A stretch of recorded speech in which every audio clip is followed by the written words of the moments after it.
Hello tout le monde, c'est Déborah de Daily Debbie et j'espère que vous allez bien.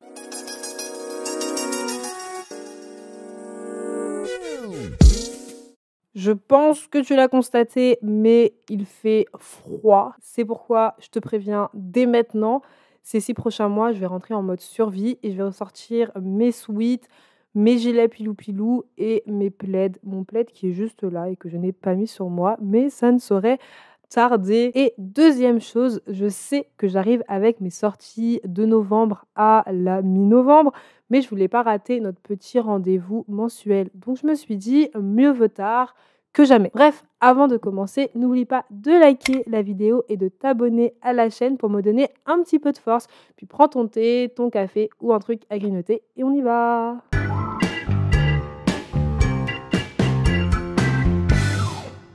Le premier livre de la sélection, c'est Au revoir les chats de Hiro Arikawa qui sort le 1er novembre aux éditions Actes Sud. C'est un recueil de nouvelles un peu loufoque. L'auteur décrit le Japon et surtout le quotidien des Japonais à travers les yeux des chats. La deuxième chose un peu surprenante dans ce recueil, c'est qu'il y a 2 parties. On a une première partie qui répond à un précédent roman de l'auteur qui s'appelle Les mémoires d'un chat et que je n'ai pas lu. Et ensuite, on a 5 autres nouvelles qui n'ont absolument aucun rapport avec ce roman. Donc j'imagine que pour saisir les clins d'œil des 2 premières nouvelles, il vaut mieux avoir lu le roman. Par contre, c'est pas un élément bloquant. Donc si comme moi, tu n'as pas lu Les mémoires d'un chat, tu peux quand même y aller sans crainte. Ensuite, on a Aisun de Yann Manouk qui sort le 2 novembre aux éditions Albin Michel. Donc là, c'est un roman historique qui se déroule dans les années 30 entre la Mongolie et Touva. Et si tu sais pas ce que c'est Touva, comme moi, de ce que j'ai compris sur Google, c'est une république qui fait partie de la Fédération de Russie. Donc, dans les années 30, les soviétiques ont mené une campagne de pacification et ils ont massacré toute la communauté de Aisun. Il y aura seulement 2 survivantes à ce massacre, Aisun et sa mère. Sauf que des années plus tard, quand Aisun est adulte, elle recroise l'homme qui a tué les siens et elle décide de se venger. Je pense que c'est le genre de roman qui peut plaire si t'aimes les romans d'aventure, mais si aussi t'aimes les romans qui se déroulent en pleine nature. Genre les romans avec les personnages qui sont galops, à cheval, etc. Enfin, je pense que tu as un petit peu l'image en tête. En plus de ça, si tu es intéressé par cette période de l'histoire, l'auteur il va donner pas mal de détails sur les coutumes des nomades de Mongolie, mais aussi sur les Touvans. Touvans que je rappelle, j'ai découvert en préparant cette vidéo. Donc si toi aussi, tu n'avais jamais entendu parler de ce petit pays qu'est la Touva avant aujourd'hui, lève la main en commentaire. Et si tu connaissais l'existence de ce pays, dis-nous comment tu l'as connu. Ensuite, on a La balade d'Amélie qui sort le 2 novembre aux éditions Calment Lévy.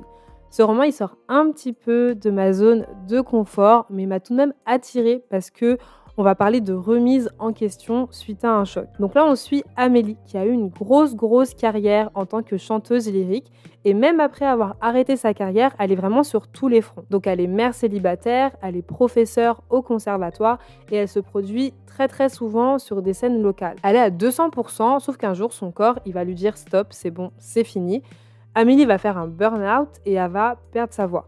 Donc elle peut plus parler, mais surtout, elle peut plus chanter, ce qui est un peu ce qui lui permet de gagner de l'argent. Donc c'est un peu chaud. Et là où je trouve le résumé super intéressant, c'est que Amélie, passé le choc, elle va se dire « Ma foi, j'ai fait un burn-out, c'est compliqué, etc.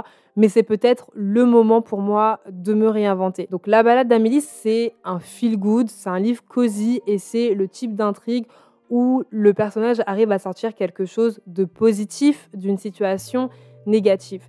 Et je pense aussi que ce qui m'a attirée vers ce roman, c'est que cette situation, elle part de la masse de temps qu'Amélie consacre au travail et du fait que son métier a fini par la définir malgré elle. Ensuite, on a un essai avec Formée à la haine des femmes de Pauline Ferrari qui sort le 2 novembre aux éditions J.C. Lattès. C'est un essai qui est selon moi grave d'actualité dans le sens où cette année, il y a eu un rapport du Haut Conseil à l'égalité qui explique que le sexisme en France ne recule pas, mais qu'en plus de ça, le sexisme s'aggrave, le sexisme augmente. Et cet essai, il va revenir sur les tendances, sur les mouvements masculinistes qu'on peut retrouver un petit peu partout sur les réseaux sociaux en ce moment. Donc on va y parler par exemple des incels, on va y parler des mâles alpha, mais aussi des coachs en séduction. Ce que je trouve aussi super intéressant avec cet essai, c'est que l'autrice va pas seulement analyser tous ces mouvements en restant derrière son écran, elle va interroger des hommes qui revendiquent cette idéologie super sexiste pour tenter de les comprendre, mais aussi pour tenter de comprendre leur objectif. Alors là, on va pas parler d'un roman, mais on va parler d'une nouvelle avec Rose House d'Arcadie Martin qui sort le 8 novembre aux éditions J'ai lu. C'est une nouvelle de 128 pages, donc une nouvelle super courte qui va mêler enquête policière et intelligence artificielle. On a un programme informatique qui peut tout contrôler dans une maison, mais quand le propriétaire meurt, la maison ne laisse plus entrer personne, excepté une personne qui est l'exécutrice testamentaire qui a le droit de dormir dans la maison 5 jours par an. Le problème, c'est qu'un jour, l'intelligence artificielle va appeler la police pour signaler qu'il y a un cadavre dans la maison, qui est quand même un peu bizarre parce que je te rappelle que personne ne peut rentrer dans la maison. Il y a des avis assez mitigés sur cette nouvelle. Certains n'ont pas aimé la plume, ils ont trouvé qu'elle était particulière, un peu complexe.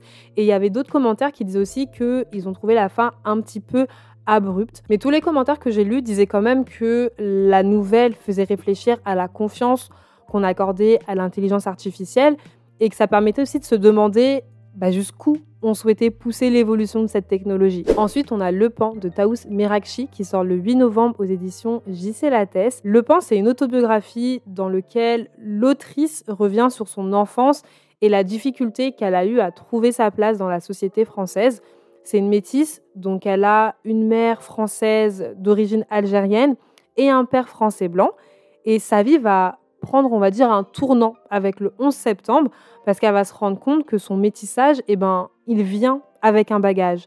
Donc on va suivre l'autrice sur plusieurs années et elle explique comment malgré les amalgames, malgré les injustices et les violences familiales, elle a finalement réussi à se créer sa propre identité. Ensuite, on a le deuxième tome de Lou Sonata de Julianine qui sort le 15 novembre aux éditions Glénat.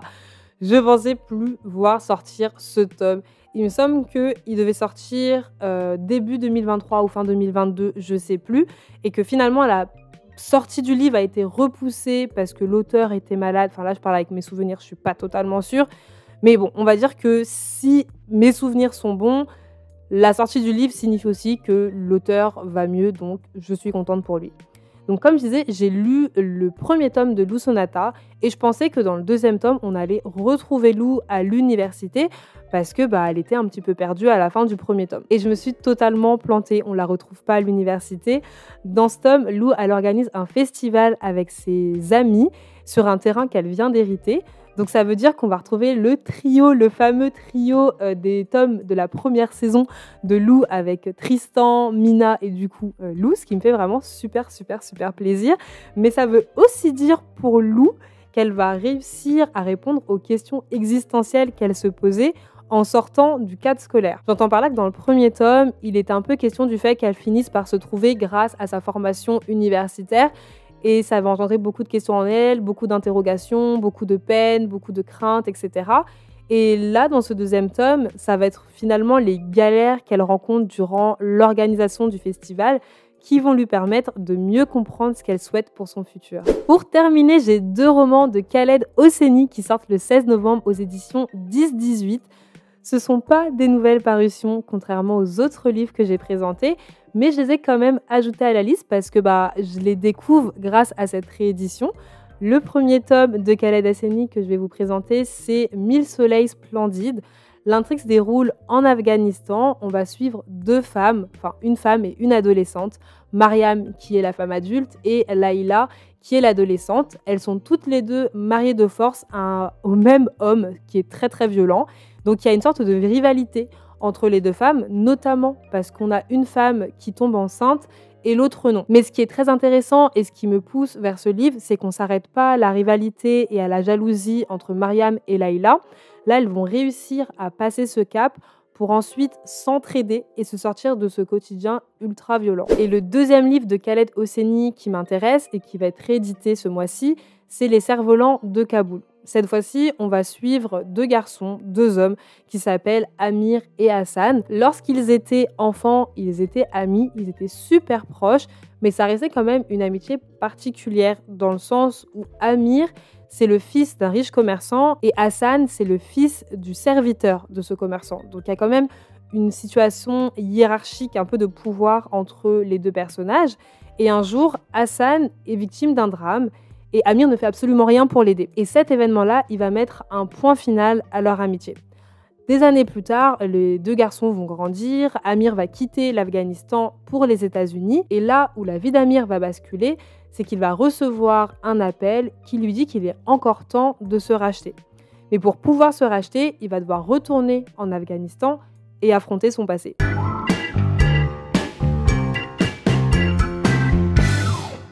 C'est tout pour les sorties littéraires de novembre.